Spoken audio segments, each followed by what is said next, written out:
Assalamu alaikum туғандар. Бүгін 5-ші же 6-ші бүгін 6-ші январь 24-ші жыл. Мен азыркы учурда Барнаулга кетип баратам туғандар. Biraz işlerim çıkıp kalıp Барнаулга кетип баратам. Кечеги сатууга чыккан үйлөрдүн эки үйү сатылды. Бирөөсү 160 миңдик, бирөөсү 430 миңдик жалгыз турган үй, конверт менен салынган үй сатылды. Ошол ал эки үй бир айылдан болот. Ошондо калган үйлөр дагы бир айылдан болот туғандар. Ошол сатылып элек үйлөрдөн алып койгула достор. 340 миңдик үй жакшы үй. Жарым болсо дагы чоң үйдө эле комнаталары. Чоң үйдө эле. Жарым үй деп айтылбайт ал негизичи, полдом деп. Бизгилер полдом деп көрүп калганда, негизи ал полдом эмес, мындай айтканда. Ал квартирага кирет. Экинчи квартира, биринчи квартира. Совет орун. Азыркы учурда биздин солярка бензиндин баасы Роснефтте 92, 95, 100дүк эмелер дизель баасы көрүнүп турат. Эгер сиздерге кызык болсо, достор, ушундай. Достор, дагы ушул бааларды көрдүңүздөр, балким сиздерге кызыктуу болот. Үйлөр жөнүндө дагы үйлөр бар, видеого чыгар элекмин. Эгерде кимдир кызыккан болсо, себеп чыгар элекмин дегеним, барып тарта элекмин. Бирок көргөнмүн, мурда көргөнмүн. Жалгыз турган үй, өтө чоң үй. Ичинде сонун эч кандай бир демгелерди кылбайсыз. Жалгыз турган үй, бийик эмеси менен, чердагы менен, там башы менен. Мен мындай курулуш тармагында бир аз түшүнүгүм бар. Ал үйдү экинчи кабатыны дагы мансард улантып кетсе болот. Эки комната дагы жасап койсо болот. Өзү ушинтип салынган экен да, өтө чоң жыгачтан салынган үй экен. Ал 90-80 жылдары салынган үйгө окшоп атат. 20 сотик жери менен, сарайлары менен, сонун жакшы сарайлары менен, сарайдын ичинде 22-24 бука кенен бататырган сарайы менен, анан дворунда лишний момда эч кандай бир постройкалары жок. Двор өтө чоң, 20 сотик өтө чоң көрүнөт. Үйдүн так, мен азыр бир аз повороттон өтүп кетип калыпмын. Көп сүйлөп атып, повороттон өтүп кетип калыпмын, достор.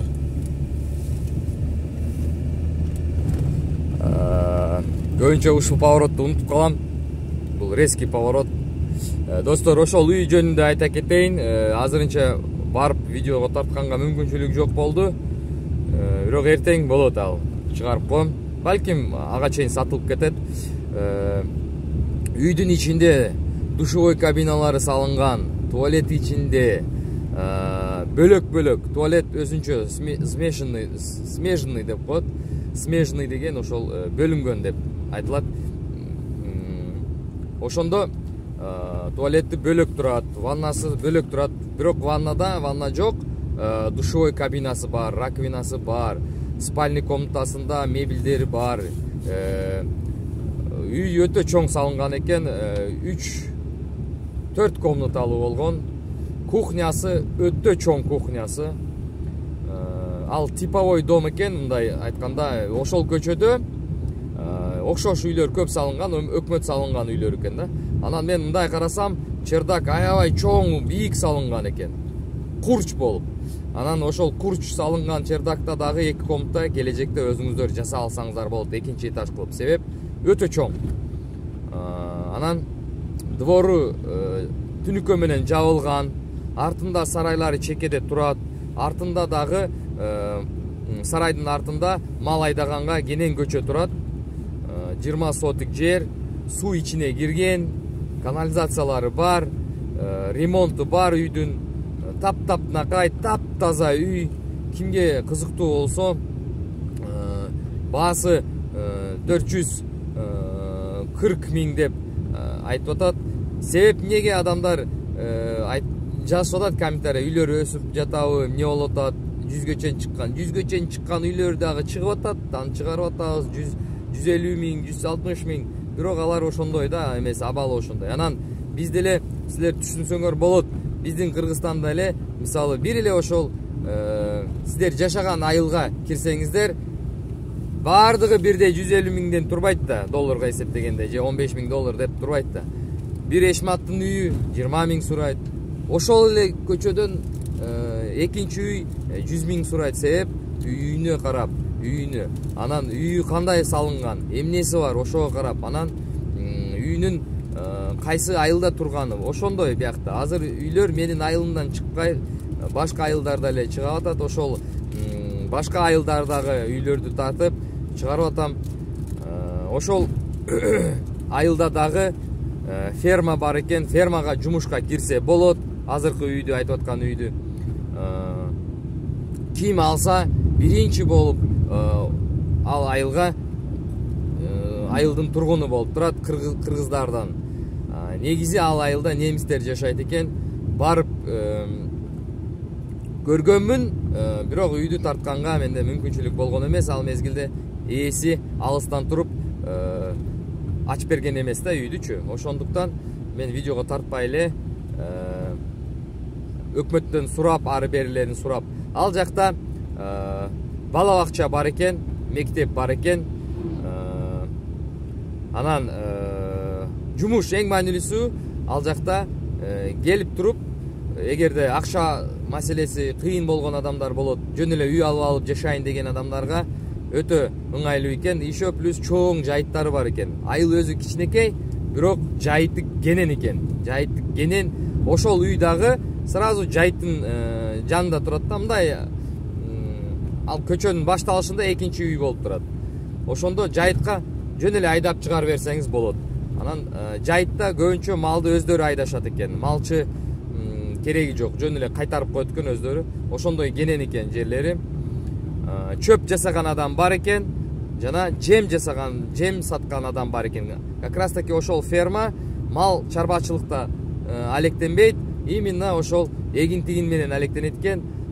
Семечка, гречка, арпа, будай, ошондой менен алектенген чоң фермер бар экен. Ошол фермер аркылуу жумушка жайланып, сезонный, ал дагы сезонный, кышы менен өзүңүздүн малыңызды карап иштесеңиз болот.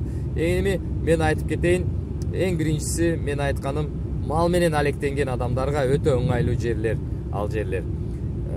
Дагы кийин бир үй чыгат, бирок ал айылда азыр бир эле гана үй сатууга чыккан. Ошол үйдү 440 миңге алам деген адамдар болсо, чалгыла, мен эртең сиздерге ошол эмесини аракет кылам чыгарганга, сиздерге видеосуну тартып сиздерге жөнөткөнгө аракет кылам.